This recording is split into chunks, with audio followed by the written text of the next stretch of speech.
was a foot away, ready to leap, when it suddenly stopped. It let out a high-pitched, terrified yelp, tucked its tail between its legs, and fled, as if it had seen something standing right behind me. A fear answered. I was 6 marks in, and my life was no longer my own. I was being guided, protected, manipulated by an unseen, unknowable force. The feeling of being watched was a certainty now. I began to see it more clearly, though never directly. In the reflection of my dark TV screen, I'd see a shape standing in the room behind me. It was tall, stooped like an old man, with arms that were too long, their hands almost touching the floor. In the reflection of a shop window as I walked by, I'd see it, a dark, hulking shape, following a few paces behind me, always keeping to the shadows. The 7th and 8th marks brought it closer, from a visual presence to a physical one. I started to notice a strange smell in my apartment, a smell that would come and go without reason. It was a heavy, musky, animal scent, the smell of damp, rich earth and something else, something like wet fur, a scent of the old earth. One night, I was lying in bed, the lights on,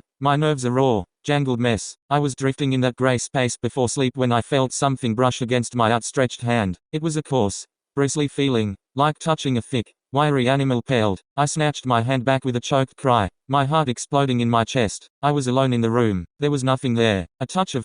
I knew the 10th mark was coming, and I knew that with it would come the final, terrible reveal. I didn't know what I was more afraid of, the waiting, or the seeing. The 9th mark came last night. I had finally managed to fall into a fitful, exhausted sleep. I was woken up but by a voice, a low, guttural, wet sound, whispered directly into my ear. It wasn't a language I knew, but I felt the meaning of the sound in my bones. It was a word that meant, mine, a voice not your own. I spent the rest of the night huddled in a corner of my living room, clutching a baseball bat, watching the shadows, waiting for the dawn. Tonight, I knew it would end. The final mark. I sat on my couch, the TV off, all the lights in my apartment blazing. The feeling of the presence in the room was overwhelming. It was a physical pressure, a thickness in the air. The musky, animal scent was overpowering. I could feel it, just there, in the dark hallway that led to my bedroom, waiting. I don't know what came over me. Maybe it was a year of grief. Maybe it was weeks of mounting terror. But I was done being scared. I was done being the victim in this ghost story. I needed to see it. I needed to face it.